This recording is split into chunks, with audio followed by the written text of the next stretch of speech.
Pretty privileged. You probably heard this phrase on social media more times than you can count. The idea is simple. If you're good looking, life just seems to go a little easier. You are more likely to get hired, more likely to be forgiven, more likely to go viral, more likely to have people help you out during your life. And yes, pretty privilege is real and there's plenty of evidence for it. Just open any social media account you have and you will see it right away. But every coin has two sides, right? So today, let's talk about the other side of pretty privilege, the side people don't usually bring up. Because personally, I think every advantage in life comes with a hidden cost. So instead of asking what attractive people gain, today let's try to ask a different question. What is the real cost of having an advantage you never really earn or control in the first place? If that question interests you, let's just sit down and we will get into the video.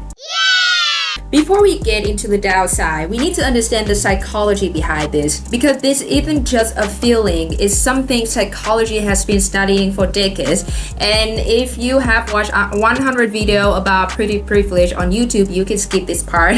But here's a quick recap for people who don't know. In psychology, there's a concept called the halo effect, first described by psychologist Edward Thorndike back in the 1920s. The idea is when the brain notices one positive trait in a person, like an attractive face, it's automatically assumed that person also has other good qualities, like smarter, more trustworthy, or kinder, even without any actual evidence. In 1972, three psychologists, Karen Dion, Ellen Percy, and Ellen Waster, give this exact phenomenon a name. What is beautiful is good. Their research showed that people tend to assign positive personality traits to good-looking individuals, even without ever interacting with them or knowing anything about them. In other words, the human brain has a built-in glitch, and pretty privilege is simply the result of that glitch. It's not that attractive people are actually smarter or kinder, it's that observers are shortcutting a complex judgment into a quick guess based on the most visible signal available, the face. Economist Daniel Hamermas, in his book Beauty Pays, even put numbers on this using labor market data. He argued that people rated as more attractive than average tend to earn more over their careers, something he called the beauty premium. So yes,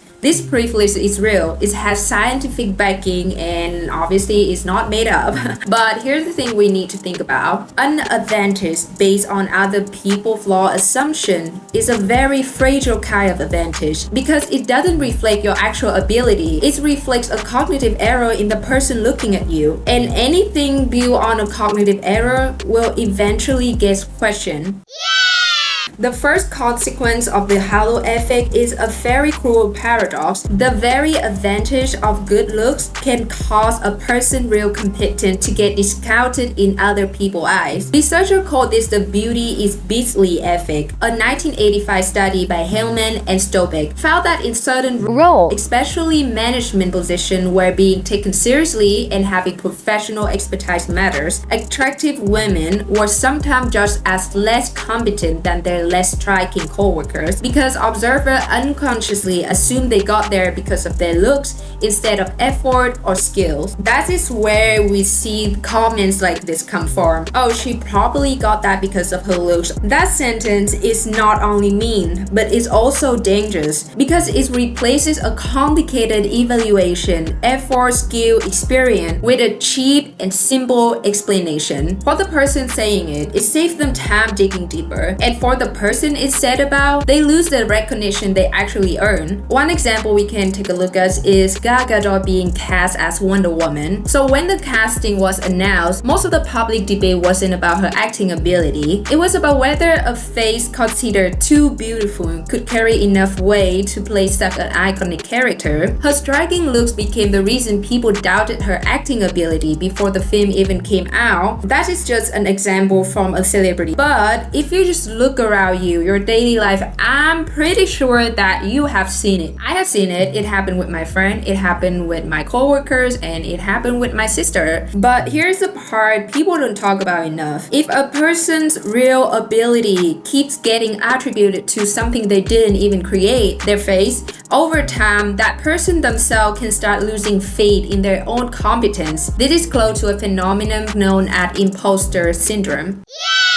Personally, I think this is the biggest one. In existentialist philosophy, Jean-Paul Sartre had a concept called the look of this other, the idea that another person present turns you into an object being watched and judged, and in that process, you risk losing the right to define yourself, living instead according to how others see you. Applying that here, when someone constantly gets positive feedback about their looks from childhood onwards, there's a psychological pattern called contingent self-worth, studied extensively by psychologist Jennifer Kruger. She showed that when someone's self-esteem depends too heavily on an external factor like looks, achievement, other people's approval, their happiness and mental stability will swing wildly along with that factor instead of resting on something solid inside them. The problem is looks are one of the most fragile things you can build your identity around because looks change with age, with health, and even with the beauty standard of a given era. Something a society definition of beautiful can completely flip within just 1 or 2 decades. So to put it simply, if you are used to being liked, favored, and noticed only because of your looks, then every time the looks change, and they will, you don't just lose the attention, you risk losing your sense of self-worth too, because it was never built on anything else to begin with. It is a well-grounded psychological observation. Any source of self-worth that is outside your control is a risky source of self-worth.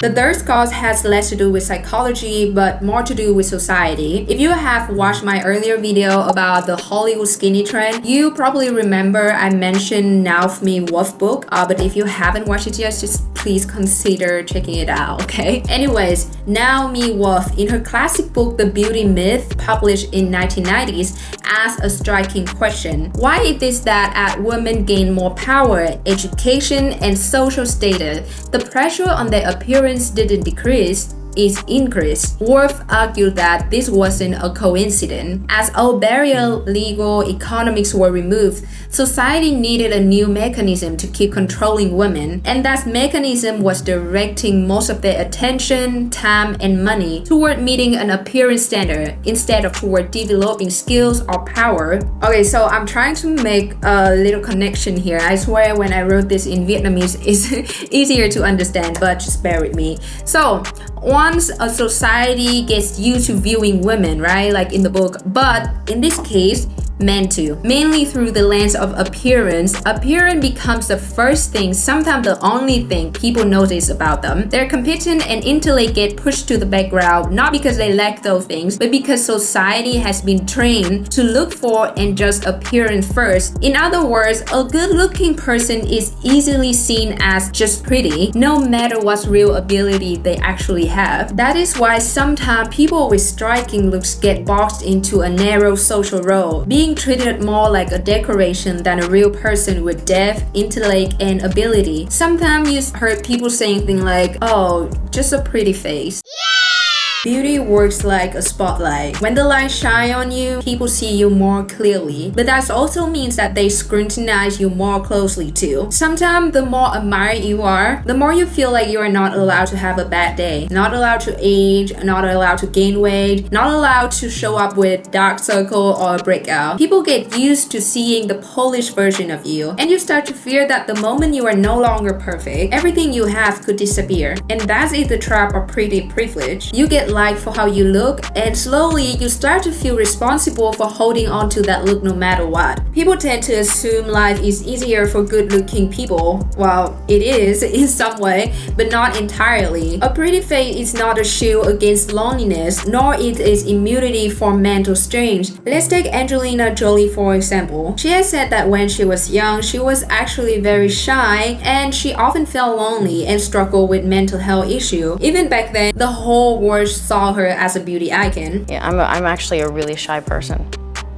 and I'm really uncomfortable with people judging me and looking at me. Right now I'm in a transition where I think I was questioning whether all those that part of me that, you know, with my tattoos and my wild side and my darker side, whether that same person could also be one day a wife and a mother and a good friend and innocent and sweet and funny, you know, and could I ever be that, and was I really anything close to that? Or another example, Chesley Chris, Miss USA 2019, a highly educated woman, a lawyer, a TV host, always appearing with a bright, positive image. Yeah, she's a beautiful woman, right? But behind all that praise, she battled depression for a long time before passing away in 2022. So I guess in the end, sometimes the most exhausted person is the one standing at the peak of everyone's admiration. Now, looking back at all 4 causes we just talked about, they share one thing in common. They are built on a foundation the person didn't create themselves and one they can't control in the long run. The physical traits society consider attractive at a young age are going to change eventually. That means that any social advantage built mainly on that foundation will not last forever. This is where the most important question comes in. If most of the recognition you have received in the past came from a factor that is fading, what will people still see when the thing that first got their attention is gone? I'm not saying this to be pessimistic. On the contrary, it is a practical, useful reminder that maybe the most sustainable foundation for self-worth is competent mindset and real relationships, things that can be built up over time that don't decline with age the way looks do. So next time someone say, oh man, pretty privilege must be so nice, maybe the more accurate answer isn't true or false. Maybe it is, yes,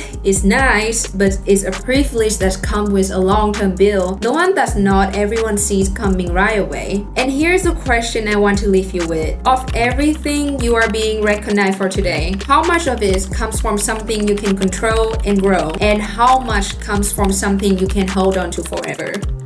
If this question got you thinking, drop a comment and share your perspective. I will see you in the next video.